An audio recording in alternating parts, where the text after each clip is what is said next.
नमस्कार, मैं हूं अंजलि इस्टवाल और 6 बजे की खबरों में आपका स्वागत है। उत्तर प्रदेश की राजनीति पूरी तरह से ध्रुवीकरण की ओर है। धर्म, जातियों के नाम पर वोटों को अपनी ओर खींचा जा रहा है। पिछले कुछ दिनों में चुनाव प्रचार में जनता के आम मुद्दों के अलावा सब कुछ देखने को मिल रहा है। इत्तेहाद मिल्लत काउंसिल IMC के अध्यक्ष मौलाना तौकीर रजा खां के कांग्रेस को सपोर्ट के ऐलान के बाद कांग्रेस पर उंगली उठी है।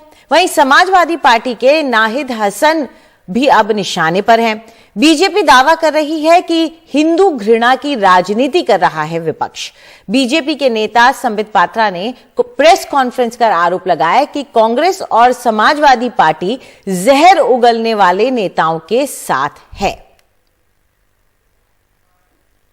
वही नाहिद हसन जिसने हिंदुओं के खिलाफ जहर उगला था और कैराना में पलायन के लिए जो जिम्मेदार थे, वही नाहिद हसन जिसने कहा था हिंदुओं की दुकान से और हिंदू व्यापारियों से किसी प्रकार का संबंध नहीं रखना है। अगर उनसे हम सामान खरीदना बंद कर देंगे तो उनके पास कोई ऑप्शन नहीं बचेगा, उन्हें कैराना से पलायन करना पड़ेगा। उनको समाजवादी पार्टी ने टिकट दिया था, आज जेल के सलाखों के पीछे है। वहीं सुप्रीम कोर्ट में आई दागी उम्मीदवारों पर एक याचिका और बीजेपी के आरोपों के बाद अखिलेश यादव ने कहा कि समाजवादी पार्टी कार्यकर्ताओं पर बीजेपी सरकार के दौरान झूठे केस दर्ज किए गए हैं। उन्होंने नाहिद हसन का भी उल्लेख किया। जो समाजवादी पार्टी के ऊपर कई लोगों पर झूठे मुकदमे हैं और इतने झूठे मुकदमे जिसकी आप कल्पना नहीं कर सकते। हमारी पार्टी के कई नेताओं पर, पार्टी के वरिष्ठ नेताओं पर लगातार भारतीय जनता पार्टी की सरकार में झूठे मुकदमे लगाए गए। समाजवादी पार्टी पे पिछले 5 साल में सबसे ज्यादा झूठे मुकदमे अगर किसी ने लगाए तो भारतीय जनता पार्टी ने लगाए और उसी कड़ी में नाहिद हसन भी आते हैं। कैराना से समाजवादी पार्टी के विधायक नाहिद हसन आरोपों में घिरे हैं और गैंगस्टर एक्ट के तहत पुलिस की गिरफ्त में हैं। ऐसे में बीजेपी को मौका मिल गया है कि वो समाजवादी पार्टी पर निशाना साधे। आखिर क्या है ये पूरा मामला, बता रहे हैं हमारे सहयोगी रवीश रंजन शुक्ला। उत्तर प्रदेश का चुनाव चल रहा है और इस वक्त मैं उत्तर प्रदेश के सबसे विवादास्पद और सबसे हॉट सीट यानी कैराना में इस वक्त मौजूद हूं। कैराना का जब भी नाम आप लोग सुनते होंगे तो आपके जहन में जो बीजेपी के आरोप हैं, हिंदुओं का पलायन, अपराधियों को संरक्षण देने का जो मामला है, वो आपके जहन में गूंज जाता होगा। कैराना का नाम चले और नाहिद हसन का नाम ना आए, ये कैसे हो सकता है। मैं इस वक्त नाहिद हसन के घर पर हूँ। ये आप देख सकते हैं कि ये उनका पुश्तैनी घर है नाहिद हसन का।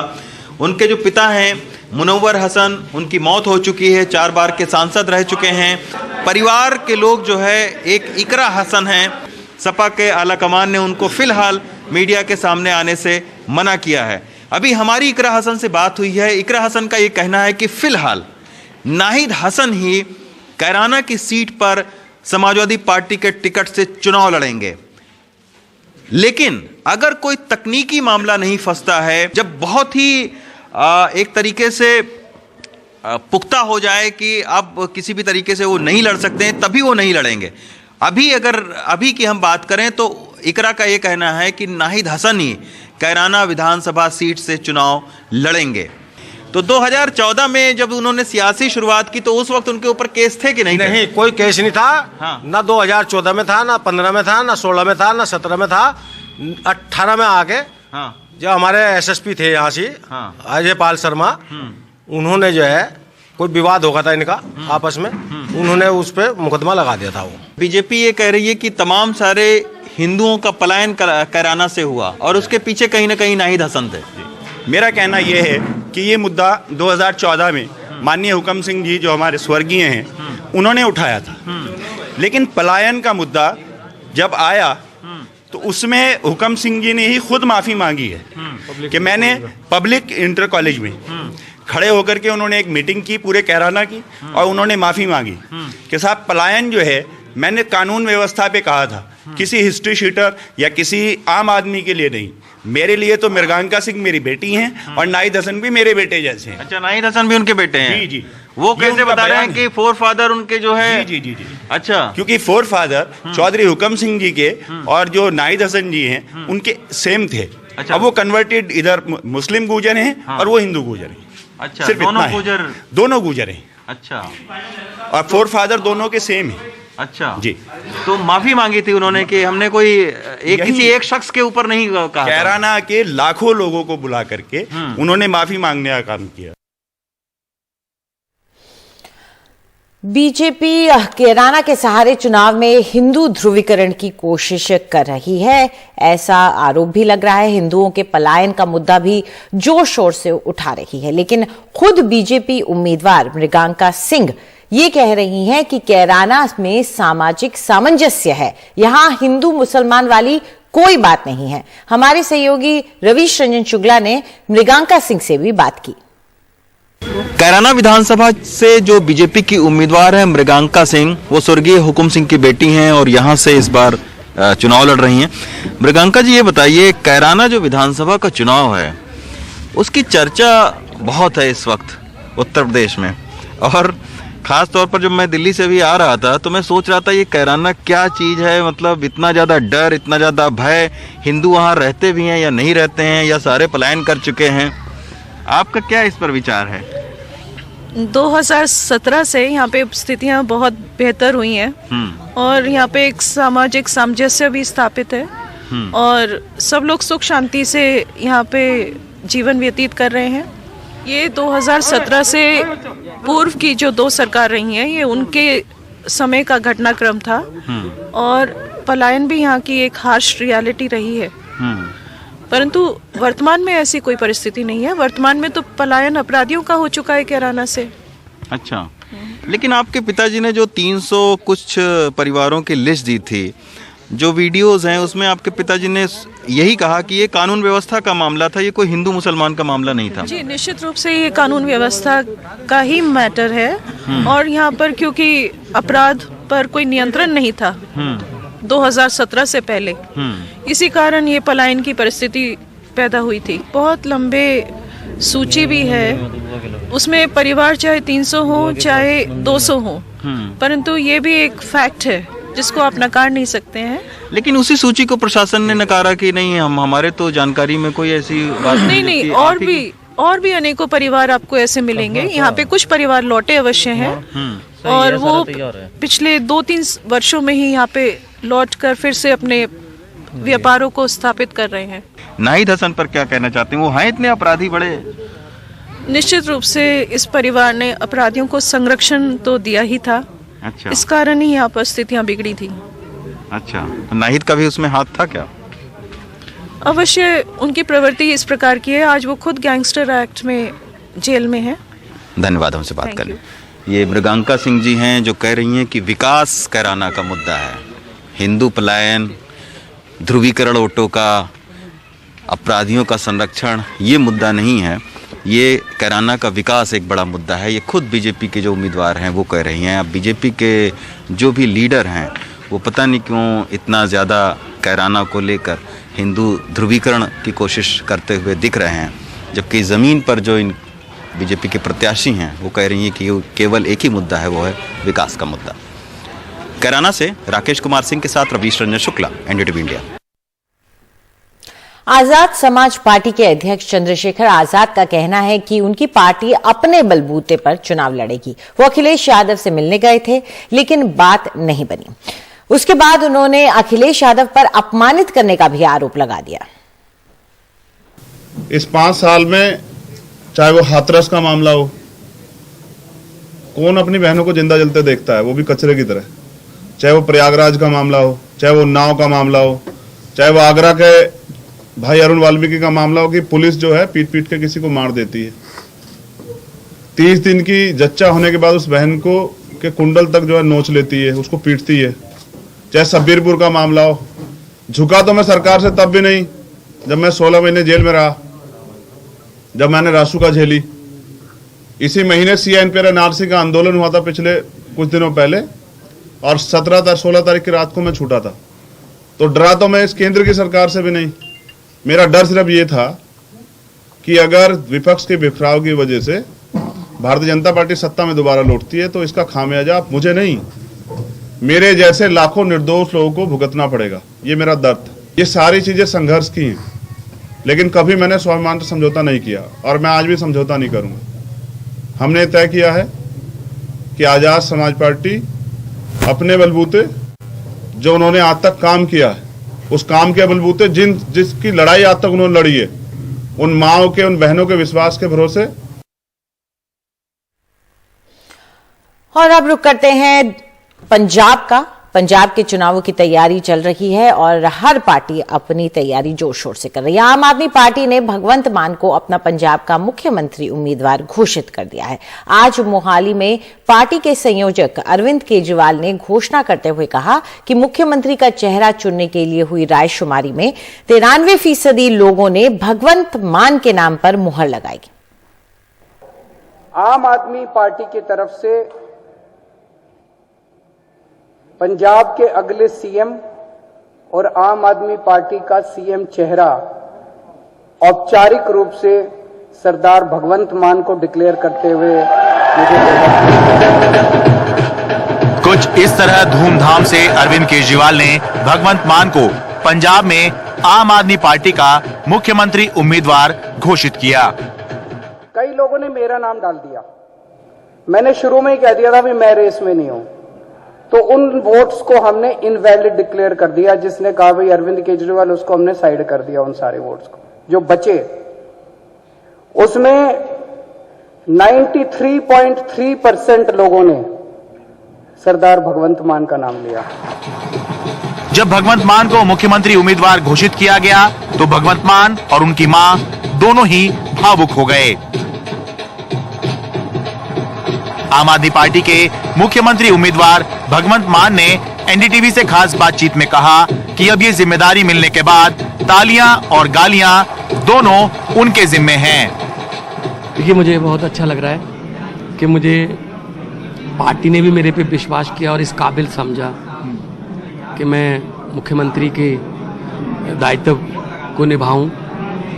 और लोगों ने जो लाखों की गिनती में मेरे पे विश्वास किया, इतनी बड़ी तादाद में एसएमएस, व्हाट्सएप और कॉल किए, तो उससे मेरा हौसला भी बढ़ गया है, लेकिन जिम्मेदारी भी बढ़ गई है। भगवंत मान ने कॉमेडियन के तौर पर अपनी पहचान बनाई और खूब मशहूर हुए। वो 2014 से आम आदमी पार्टी से जुड़े हुए हैं और लगातार दूसरी बार संगरूर से सांसद हैं। वो फिलहाल लोकसभा में आम आदमी पार्टी के इकलौते सांसद हैं और केजरीवाल के करीबी माने जाते हैं। हालांकि विपक्ष उनको मुख्यमंत्री उम्मीदवार के तौर पर चुने जाने के तरीके पर सवाल उठा रहा है। आदरणीय साथी, एक हरियाणा की कहावत है, राजस्थान की भी, और उसे पंजाबी में भी कहा जा सकता है, घर की बही काका लिखड़ियां। अगर आप समझ पाए तो खड़ी बोली की है, घर की बही काका लिखड़ियां। किसने वोट डाली भैया, कहां वोट पड़ी, कौन सा इलेक्शन कमीशन था, किसने उन वोटों की गिनती की, आप अपने घर में कुछ भी लिख लीजिए, उसके मायने क्या हैं।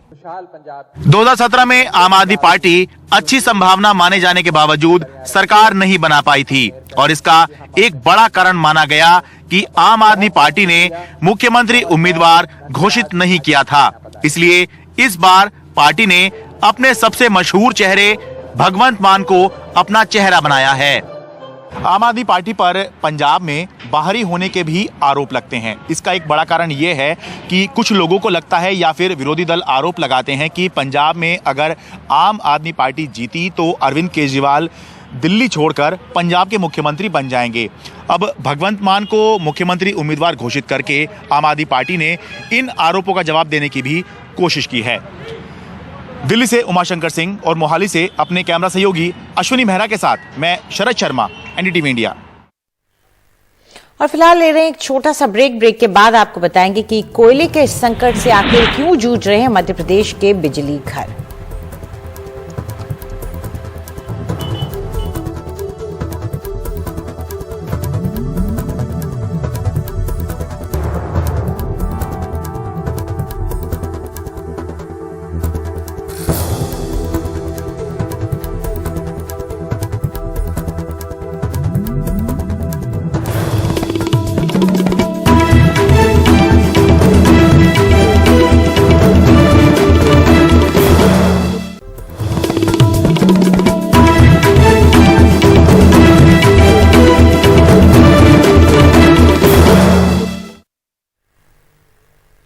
मध्य प्रदेश में एक बार फिर ब्लैकआउट का खतरा मंडरा रहा है। वजह ताप विद्युत संयंत्रों में कोयले की आपूर्ति की कमी है।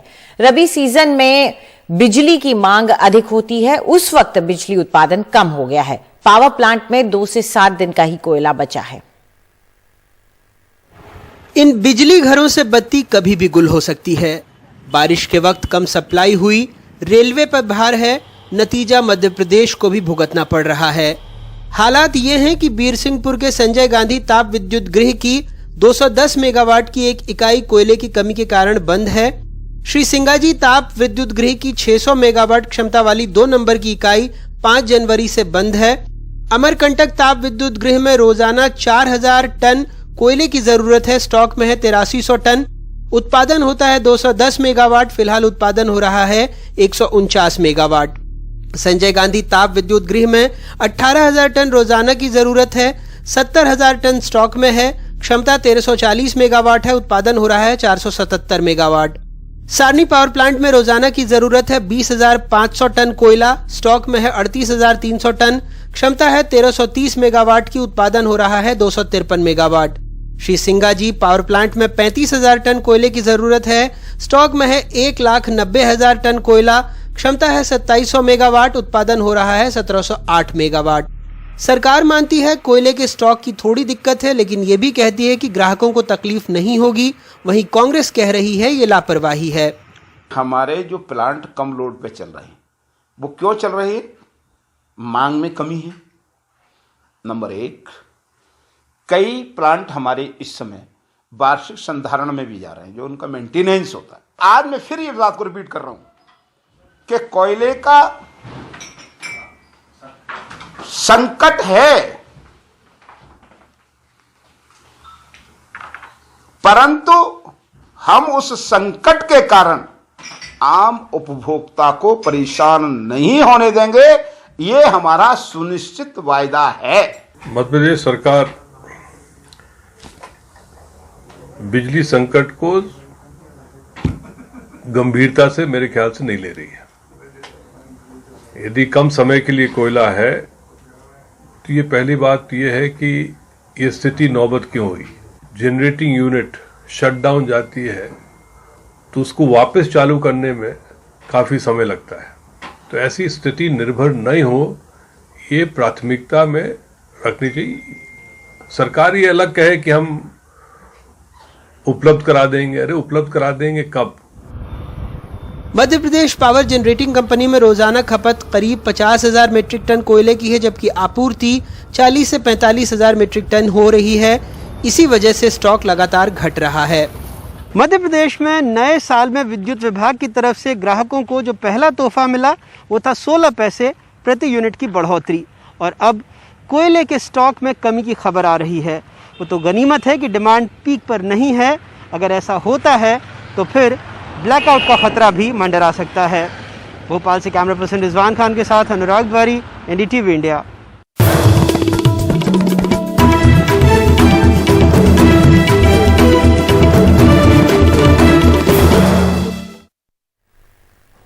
महाराष्ट्र में मुंबई से तीसरी लहर की शुरुआत हुई थी और अब वहां ये लहर शांत होती दिख रही है, लेकिन अब राज्य के दूसरे जिलों में संक्रमण फैल रहा है। 1 जनवरी की तुलना में महाराष्ट्र में कोविड के एक्टिव मामले 730% बढ़े हैं। आंकड़ों पर नजर डालें तो मुंबई में संक्रमण का दौर धीमा पड़ रहा है। मुंबई में 7 जनवरी को सबसे ज्यादा 20,971 मामले दर्ज करने के बाद अब पीक की तुलना में कोविड के रोजाना के मामलों में 71% गिरावट आई है। पीक के दौरान 30% पॉजिटिविटी देख रही मुंबई में फिलहाल संक्रमण दर 12.5% पर आ गई है। पीक की तुलना में फिलहाल एक्टिव मामले 45% कम हुए हैं। हालांकि पीक के दौरान हो रही 70,000 से 72,000 टेस्टिंग अब करीब 50,000 पर आ गई है, यानी करीब 30% कटौती। लेकिन मुंबई पुणे से शुरू हुई तीसरी लहर अब सभी 35 जिलों में फैल गई है। राज्य में 1 जनवरी को सक्रिय मामले 32,225 थे, जो 17 जनवरी को बढ़कर 2,67,334 हो गए हैं, जो कि 730% की बड़ी छलांग है। विदर्भ के कम से कम 7 जिलों, मराठवाड़ा, उत्तरी महाराष्ट्र के कई जिलों, नंदुरबार, भंडारा, वर्धा, वाशिम, यवतमाल, गढ़चिरौली और हिंगोली में सिंगल डिजिट में सक्रिय मामले थे। जो पिछले 2 हफ्तों में 3 या 4 डिजिट में पहुंचकर कई गुना वृद्धि दर्ज कर चुके हैं। 1 जनवरी को नंदुरबार जिले में 6 एक्टिव मामले थे, जो अब बढ़कर 789 हो गए हैं। इसी तरह वर्धा में 7 एक्टिव मामलों से बढ़कर अब 1047, भंडारा में 2 से बढ़कर 551, वाशिम में 3 एक्टिव मामलों से बढ़कर 351, यवतमाल में 9 से बढ़कर 732, गढ़चिरौली में 9 से बढ़कर 639 और हिंगोली में 5 सक्रिय मामलों से बढ़कर अब 198 एक्टिव मामले हो चुके हैं।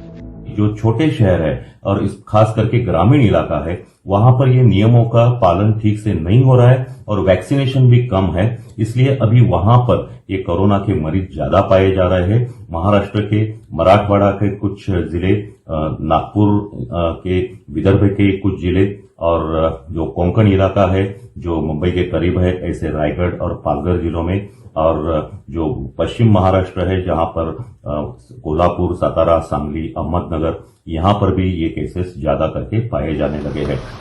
जानकार मानते हैं कि बड़े शहरों में घट रहे मामले और छोटे शहरों में बढ़त के कारण राज्य कुछ और समय तक तीसरी लहर की चपेट में रहेगा। मुंबई से पूजा भारद्वाज, एनडीटीवी इंडिया।